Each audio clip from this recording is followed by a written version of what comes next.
For this one, once again, the first thing we're looking at is what is given to us, and then what can we quickly determine is going to be one of our congruency statements, like a pair of sides, pair of angles, based on the picture. And when we have vertical or horizontal segments that make up sides of the triangle, those are going to be the easiest to find their lengths for, because we don't have to use the distance formula. We can just count.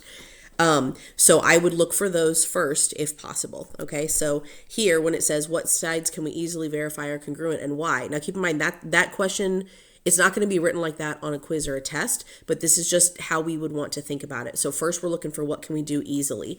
So we have two sides that are the same length. So we can say that O is the origin down here.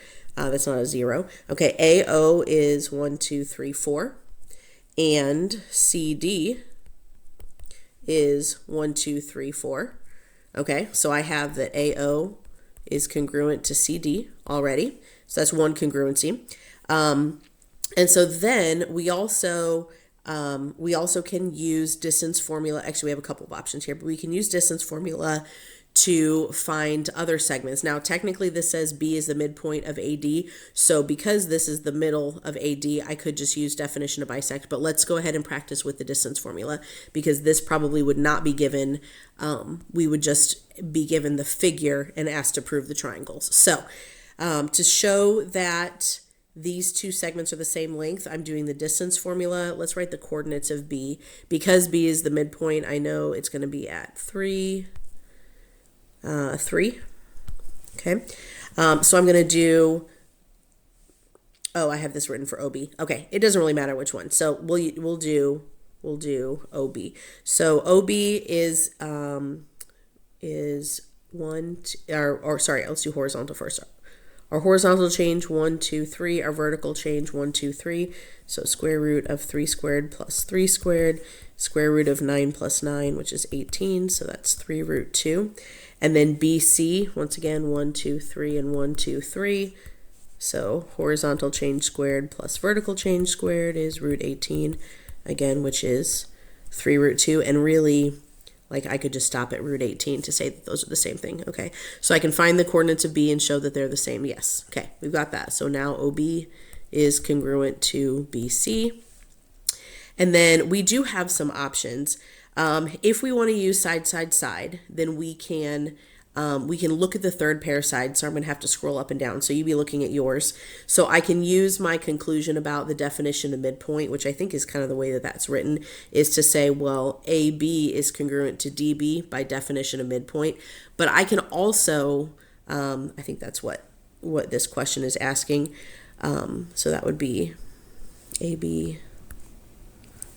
What was it? B. Yeah, AB congruent to B. Which one is it? I gotta get this on the same screen. Okay, to BD there. By definition of midpoint, but let's assume that we don't know that, and we want to go ahead and do the distance formula. So my horizontal distance is 3, my vertical distance is 1. So I can also say AB is root 3 squared plus 1 squared, which is root 10, and then BD is also horizontal distance of 3, vertical distance of 1, so same thing, root 10, so again, they're congruent. Okay. It'll be a little bit more clear on what's given and what we conclude on an assessment. Okay, but we also could use side angle side. So distance formula will always work, okay? But sometimes distance formula is going to be a little bit more complicated instead of being able to show that we have some congruent angles. So we also have a pair of angles here that are vertical angles, and so that we can say that those are congruent. Now, if I have used AO and CD, let me mark these. If I use these two and these two, which were the first two pairs of sides that I used, I can't use the vertical angles, okay? If I used AB and DB and their distances along with OB and CB, then I can use the vertical angles because then I have side angle side. But as it is right now, adding in the vertical angles is going to give me angle side side, angle side side, which I cannot use, okay? So even though vertical angles are congruent, that can't be my third congruency if I am not using AB and DB, okay? So instead, let's look at